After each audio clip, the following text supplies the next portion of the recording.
Thyroid എന്ന് പറയുന്നത് നമ്മളെന്താ? നമ്മളൊരു ക്ഷീണം അല്ലെങ്കിൽ പെട്ടെന്ന് വെയിറ്റ് ഗെയിൻ വരുന്നു, ടയർഡ്നെസ് ഇതൊക്കെ വരുമ്പോൾ നമ്മളൊരു TFT തൈറോയ്ഡ് ഫംഗ്ഷൻ ടെസ്റ്റ് ചെയ്യും.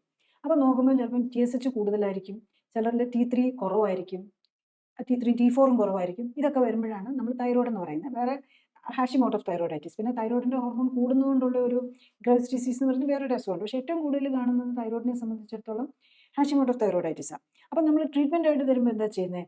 ഒരു തൈറോക്സിൻ എന്ന് പറഞ്ഞ ഹോർമോൺ തരും. തൈറോക്സിൻ എന്ന് പറഞ്ഞാൽ ശരിക്കും പറഞ്ഞു കഴിഞ്ഞാൽ T4 ആണ്.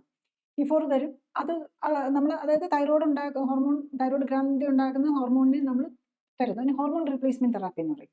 അപ്പോൾ ഹോർമോണിന്റെ കുറവ് അവിടെ ആവശ്യത്തിന് ഹോർമോൺ നമ്മൾ പുറത്തുനിന്ന് കൊടുക്കുകയാണല്ലോ ചെയ്യുന്നത്. അപ്പോൾ ഈ TSH കുറയും, T3 കറക്റ്റ് ആവും, T4 കറക്റ്റ് ആവും. അതാണ് ആക്ച്വലി നമ്മുടെ പ്രോബ്ലം എന്താ? നമ്മളുടെ തൈറോയ്ഡ് ഗ്ലാൻഡ് നമ്മുടെ ബ്രെയിനിൽ നിന്ന് വരുന്ന TSH എന്ന് പറഞ്ഞ് ഹോർമോൺ ഉണ്ട്. അത് നമ്മുടെ ബോഡി നമ്മളുടെ ആവശ്യമനുസരിച്ച് ആക്ട് ചെയ്യാനായിട്ട് പറയുന്ന ഒരു മെസ്സഞ്ചറാണ്. ആ മെസ്സഞ്ചർ വർക്ക് ചെയ്യുന്നില്ല. അതിന് റിസപ്റ്റർ വർക്ക് ചെയ്യുന്നില്ല. ആക്ച്വലി അതൊരു ഓട്ടോ ഇമ്മ്യൂൺ ഡിസീസിലാണ് വരുന്നത്. ഇപ്പം നമുക്കതുകൊണ്ട് തൈറോയിഡിന്റെ വെരി ക്ലിയർ ആയിട്ട് അറിയാം. നമ്മൾ ATG, AMA, TPO എന്നൊക്കെ പറഞ്ഞ് ടെസ്റ്റ് ചെയ്ത് കഴിയുമ്പോൾ ഇത് ഒത്തിരി കൂടുതലായിരിക്കും. അപ്പം നമ്മൾ ഇപ്പം മോഡേൺ മെഡിസിനിൽ ജസ്റ്റ് ട്രീറ്റ്മെന്റ് മരുന്നായിട്ട് തരുമ്പോൾ ആകെ തൈറോക്സിൻ ഹോർമോൺ തന്ന് തൈറോയിഡിന്റെ ഡെഫിഷ്യൻസി ഇല്ലെന്നാക്കി കൊണ്ടുപോകാനേ പറ്റുള്ളൂ. പക്ഷെ നമ്മുടെ രോഗം അവിടെ കണ്ടിന്യൂ ചെയ്യുക. തൈറോയിഡിനെ നമ്മുടെ ഇമ്മ്യൂൺ സിസ്റ്റം തന്നെ നശിപ്പിച്ചുകൊണ്ടിരിക്കുക. അതിന് പരിഹാരമാണ് നമ്മൾ കാണേണ്ടത്.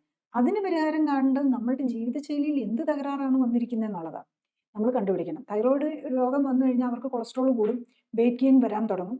അത് കഴിയുമ്പം നെക്സ്റ്റ് പറഞ്ഞത് PCOD ആണ്. ആദ്യം ചിലപ്പം PCOD ആയിരിക്കും വരുന്നത്, അത് കഴിഞ്ഞിട്ടായിരിക്കും തൈറോയിഡ് വരുന്നത്. അത് കഴിഞ്ഞ് കഴിഞ്ഞാൽ പിന്നെ വരാൻ പോകുന്നത് ഡയബറ്റീസാണ്. PCODയിൽ എന്താ പ്രോബ്ലം? ആദ്യം കൂടാൻ തുടങ്ങുന്നത് ഇൻസുലിനാണ്. ഇൻസുലിൻ റെസിസ്റ്റൻസ് ആണ് അവിടെയും വരുന്നത്. അതുപോലെ ടൈപ്പ് 2 ഡയബറ്റീസിലും ഇൻസുലിൻ റെസിസ്റ്റൻസ് വരുന്നുണ്ട്.